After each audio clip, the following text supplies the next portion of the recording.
C'était un soir de réveillon, et tout le monde courait pour se rendre quelque part. Monsieur Scrooge, un vieil homme avare et grincheux, regardait par la fenêtre de son bureau. « Eh bien, voilà des sottises. Tous ces gens qui courent dans la rue par ce froid. Je déteste le réveillon de Noël, tout ça est ridicule. » Monsieur Scrooge s'installa à son bureau et commença à vérifier la liste de tous les gens qui lui devaient de l'argent. Un peu hésitant, son assistant s'approcha et lui demanda « Se pourrait-il que je parte un peu plus tôt ce soir? C'est le réveillon de Noël et je dois acheter un cadeau à mon fils. » « Certainement pas. Monsieur, je veux partir plus tôt pour acheter un cadeau. C'est ridicule. Et pourquoi vous y prendre à la dernière minute? Vous n'aviez qu'à y penser plus tôt. » Triste et déçu, le pauvre homme retourna travailler.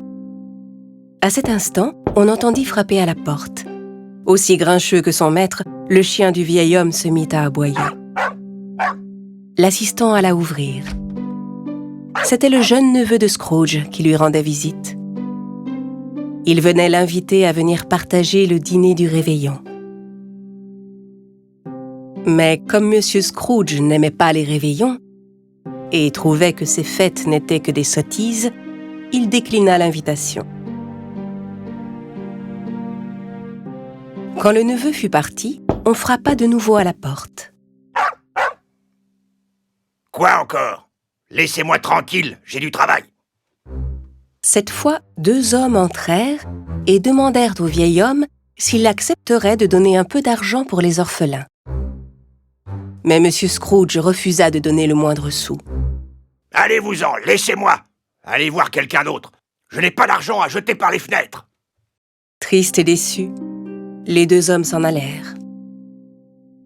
Plus tard dans la soirée, M. Scrooge rentra chez lui. Il enfila sa chemise de nuit et s'installa dans son fauteuil. À cet instant, il se passa une chose étrange. Les portes et les fenêtres se mirent à battre. On entendit un grondement en provenance de la porte d'entrée et des bruits effrayants partout dans la maison. Le chien se remit à aboyer. Au début, M. Scrooge ne prêta pas attention à tout cela, mais soudain, un fantôme apparut juste devant lui.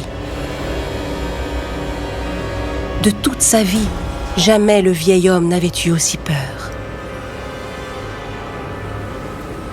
Le fantôme était celui de son ancien associé, qui était décédé depuis peu. À grand-peine, M. Scrooge s'adressa à lui. Mais... comment est-ce possible?